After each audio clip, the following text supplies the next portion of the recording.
You can describe over the song, what would it be? Viva la vida. Viva la vida. By cosplay.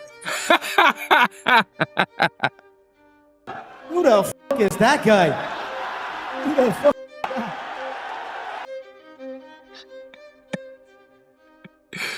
Who the fuck is cosplay game? Just be yourself, dog. Talking about. Hey, I'm not even gonna lie. You know who that is? Well, if you can describe your Talking about Coldplay. song, what would it be? Viva la vida. Viva la vida. By cosplay. Damn, boy, he wanted to say Dior by Pop Smoke, man. Stop fucking playing out here with lives, Kyle. Stop playing out here with lives, Kyle. Like, what you doing? And they gonna be artsy so bad. They're gonna be so fucking rare and just like exotic. Like, hey, you know. Larping is defined as live-action RP. However, in a modern context, it describes the performance of identity, where individuals adopt personas, beliefs, or lifestyles just for show. Jeremiah said in an effort to impress his crush, "Have you seen that new romance anime? It was amazing." Jeremiah has never seen an anime in his life. However, in an effort to fit a certain audience, he will act like he does and speak about it for hours, engaging in conversation with his crush simply because he wants to fit in. I haven't a clue what's going on here, but I'll act like I do. It is the act of being performative instead of being authentic. Some may view it as pathetic. It's trying to appease to a certain audience when you have no idea what you're talking about. At its core, this form of LARPing is about appeasement, appeasing expectations you don't fully understand, speaking, acting, and posturing about topics you have no actual relationship with, not because you believe in them, but because they signal something desirable for you. Intelligence, depth, suffering, edge, credibility. No matter what it is, LARPing reflects a fractured relationship with the self, with your identity. The self is not integrated, it is performed. And so, psychologically, this performance often functions as a defense mechanism, a way to protect against feelings of inadequacy or insignificance. It is not a discrete mental illness, at least not yet, but a pattern of evidence, avoidance, avoiding the discomfort of being yourself. This is a case study of Cenat, the psychology of the Larper. So now you may ask, LARPing is basically trying not to be yourself. It is trying to be something that you're not. But what possibly could a multimillionaire want to be other than himself, who is a multimillionaire? Well, you see, regardless of having the physical money to buy whatever clothing he may want, whatever shoes he may want, the way he acquired this wealth painted him as almost a monkey in a zoo. Loud, stupid, vulgar. No sign of real intelligence. Just a wild animal that people will throw money at for entertainment. So of course, if Kai doesn't feel respected and he is seen as the fool, he will rebrand in an effort to get away from this image. He will turn to creative directing and movie making to try to seem like he's intelligent and creative enough to make money the quote-unquote right way, the socially acceptable, respectable way, to salvage his reputation of just being the loud black guy that yells at his camera and gets sturdy for money.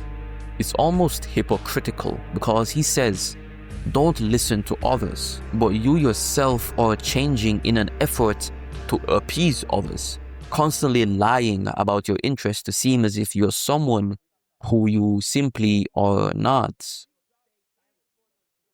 Now, if it's trolling and comedy, then sure, LARPing is often harmless and comedic. People exaggerate personalities, play roles online. In these cases, the performance is often transparent. Everyone understands the joke. There is no deception, only comedy. The issue arises when the performance becomes indistinguishable The issue arises when the issue arises.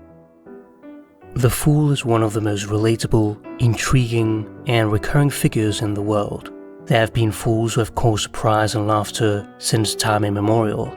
We worship folly by seeing it in people and in the world, and by willingly displaying it in ourselves. It is one of the timeless archetypes which we all inherit at birth. Do you actually believe that someone who reads Twitch chat for 4+ years as his job can't read a book? Well, to each his own. It's like me, a YouTuber, performatively not being able to read my script, so I mess up and I keep it in the video and I don't edit it out to seem more stupid. The issue arises when the performance becomes indistinguishable from the self. At that point, LARPing stops being ironic and starts becoming mental instability. When someone who has objectively accomplished a great deal still cannot tolerate being themselves, it raises questions. Not about success, but about self-worth. They are not proud of who they are, not satisfied enough with their interests, not secure enough in their identity. So they lie, they perform, they invent hobbies, beliefs, struggles that don't exist, and aesthetics to appear more interesting or complex than they already are. They're trying to be exotic. Their fear is simple. It's that their genuine interests are seen as mediocre, common, or unimpressive. And so, instead of accepting that reality, they construct a more marketable self, a persona destined to be consumed. At this scale, what we are witnessing can be interpreted in two ways. Either this is a genuine identity crisis bordering on psychological instability, considering that this person just went through a breakup, which is potentially life-changing, and for some, a trauma-inducing experience. This could simply be their way of coping and trying to move on as quickly as possible. And now they are stuck in this identity crisis, where the person no longer knows who they are outside of the perception of their audience. Or it could be simply marketing for their clothing brand. And if that is the case, then faking mental health to market and promote a product would be deemed as highly unethical and highly unintelligent behavior. It would be a worse version of Andrew Tate preying on lonely men and selling them a product. But it's, as I said, worse because people assumed that you were a decent human being. But who am I to say that? What is clear, however, is that this situation represents a more evolved and dangerous version of a familiar phenomenon, similar to figures who prey on loneliness. What makes this insidious and odd, in my opinion, is the manufactured underdog narrative, the deliberate attempt to appear hated. The intentional framing of oneself as misunderstood is odd. The artificial creation of opposition where none truly exists. It is ridiculous. Like, how do you do this?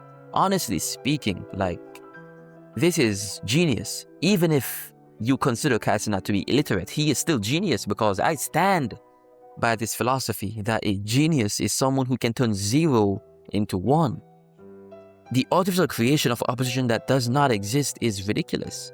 He created 0 into 1, and that's exactly what a genius is. However, his behavior is still disingenuous, and there is a recurring theme in society today among a lot of wealthy people. Wealthy individuals are often attempting to be perceived as poor in some way or another, oppressed or struggling somewhat, as if success itself came at a cost and it stripped them of all meaning, as if privilege has become a psychological liability rather than a material advantage.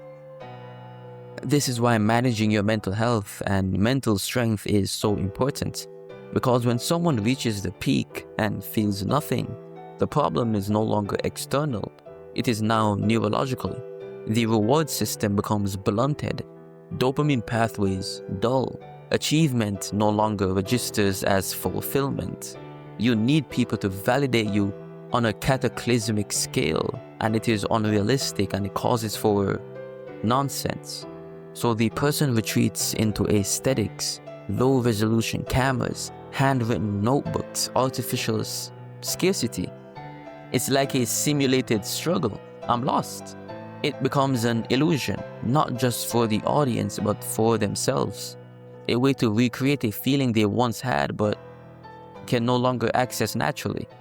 But here's the difference. The artists who actually record on poor equipment, who lack resources, who struggle in obscurity, they are not performing scarcity. It is their reality. When recognition comes, it lands differently. It feels life-changing. It means something. You can feel it in your chest. You are alive. It activates a reward system that still works. That feeling, genuine recognition for raw talent, is likely something a performer will never experience again, and that burns so much. That may be the most tragic part of this all. But who cares, right? He's rich. Shout out to him for reading though. Reading and self-improvement is important. Publicized or not publicized reading, that's up to y'all. I don't care, but reading is good. It really is.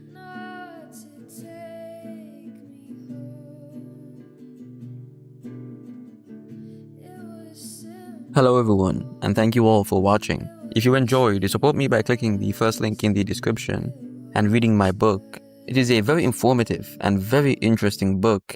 And if you enjoy my videos, there's no doubt you will enjoy what I create. It is a psychological odyssey, something that comes together so well, and the entire universe is simply a breath of fresh air. I promise you, you will not regret it.